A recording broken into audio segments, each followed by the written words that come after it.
Welcome to the Happy Stack podcast, where we explore the science and strategies behind creating a happier, more fulfilling life. I'm Terri-Ann Richards, and I partner with organizations to address the root causes of burnout, disengagement, and stress, equipping leaders and teams with the tools they need to thrive, both organizationally and personally. Each episode, we dive into practical habits, insights, and strategies to help high performers like you level up from the inside out. Let's get stacking. You know that hit you get when you finish something big? The deal gets signed, the launch goes live, the revenue hits, the client says yes, the inbox hits 0. For a moment, you feel freaking unstoppable, right? And then it's gone. And you're already chasing the next thing. Now, you might call it drive, or you might call it ambition, but let's call it what it actually really is for a lot of us: achievement addiction. Today's episode is about breaking the high performance high and learning how to root your worth in who you are, not just in what you do. So I want to get real. You cannot sit still without checking your phone, right? You feel guilt when you're not being productive, right? You finish a project and you feel empty, not proud. You hit a goal and within minutes, you are setting another freaking goal. Any of this sound familiar? This is not just the hustle. It's not just the grind, and it's not just motivation. It is actually a neurochemical loop. And for many high achievers, it's become the only way to feel alive. So, what am I saying when I say that? You're not chasing success, you're chasing a feeling. And if you never feel done, never feel enough, no matter how much you achieve, that, my friends, is not drive, it's not motivation, it's dependency. I want to break down the neuroscience here. Achievement triggers a hit of dopamine, right? Most of us know that. That is your brain's feel-good neurotransmitter that you get a spark when, you check off a task. Like I literally am the kind of person when I have a task list in front of me, if I do something that wasn't on the task list, I write it on the task list just to check it off. I hope I'm not the only one that does that. But why do I do that? Because I get a hit of dopamine, right? You get a spark when you get external validation, like you look good, that was a great project, like congrats. When you cross the finish line in a sport or whatever it is that you're doing, when you hit a milestone, right? But here's the problem. Dopamine is fast, it's addictive, and it's also temporary. And over time, just like any other high that's out there, you need more to feel less. So this is how high performers fall into this trap. Big wins stop feeling big anymore, right? Small wins don't even register at all. And the in-between feels like failure. And so we get stuck in this cycle of spike, crash, chase over and over and over again. And this is why rest a lot of times for high performers feels uncomfortable. It's like why slowing down kind of feels like an icky withdrawal.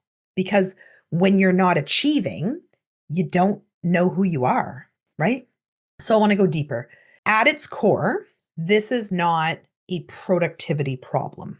It is an identity problem. When our value is tied to what we produce, our self-worth lives outside of us. And that's dangerous, right?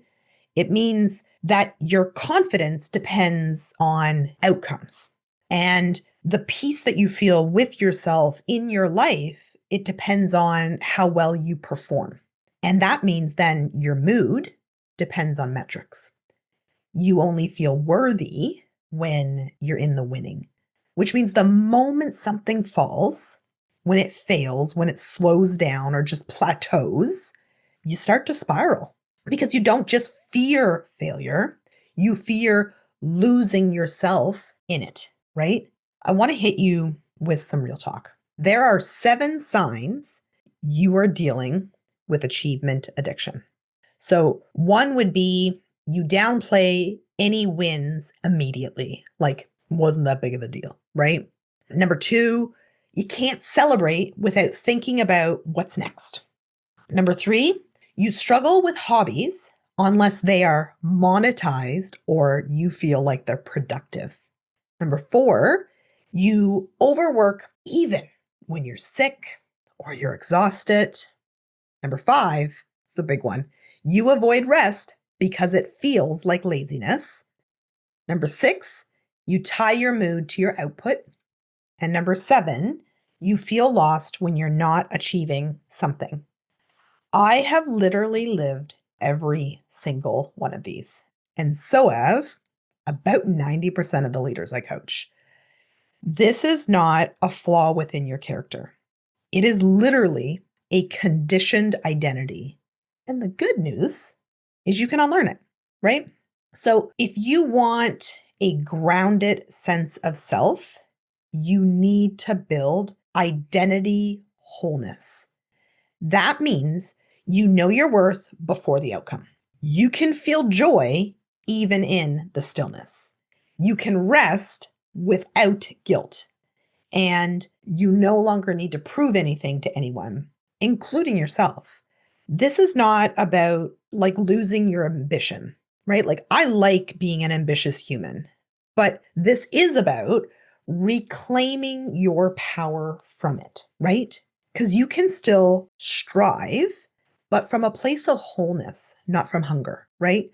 I want to get, I guess, practical, if you will.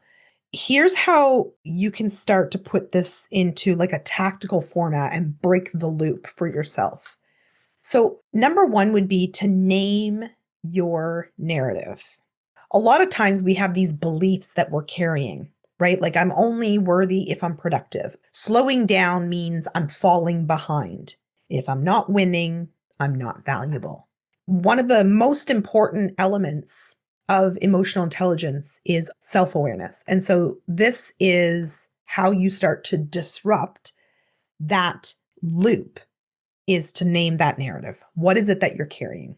Number 2 would be to celebrate with a pause. So every time you complete something that was on your goal list that is meaningful, I want you to pause.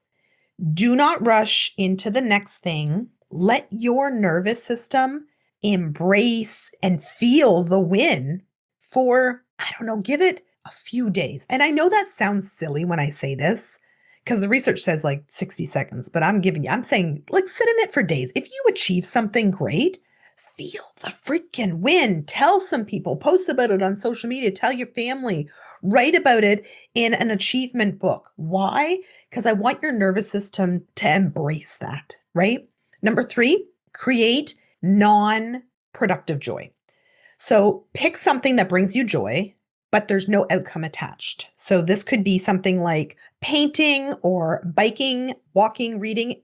And as I'm saying that, I'm like, biking. Well, not like I have to bike 5 kilometers or walking. I have to do it for 30 minutes. Just do it for the sake of doing it. And so anything that you can do that brings joy to you and does not feed that hustle loop will build this pleasure tolerance that you can feel good without achievement. Okay. Number 4, detach self-worth from numbers. Track your value in human metrics, not just performance ones. So these questions need to be tweaked to be more in alignment with what you value, but here's some thoughts to throw at you and then you can tweak them at your will. So one could be like, did I show up with my integrity today? Did I support somebody? Did I listen to myself? Let those define your success metrics, in addition to all the other stuff that you have as metrics and KPIs for yourself. Value the human side of you. Number 5, use a mantra to anchor wholeness. So here is one that I absolutely love. I am not what I do. I am who I am becoming. Say it in the quiet moments and then let that root in. And if you really want to pile this on, go into the bathroom, open up I don't know what that thing is that you bring down and you look in a mirror when you're in a car. Why can't I think of what that's called? But whatever, you know what I mean. Bring that down, look yourself in the eye and say to yourself, I am not what I do. I am who I am becoming. So you're allowed to be proud of what you've built. But don't forget to build you in the process, because the world does not need more burnt out achievers. It needs grounded leaders, whole humans, people who can model what it looks like to win without losing themselves along the way. You, my friends, do not need to prove your worth because you were already born with it. And once you get that, you can stop chasing and you can start choosing. Your challenge this week: pick one moment each day to pause before you push. Whether it's after a task, a client win, or just a good meal, pause. Feel it, breathe it in, train your system to feel safe without the chase. Because this is how we build identity wholeness. This is how we rewrite the addiction.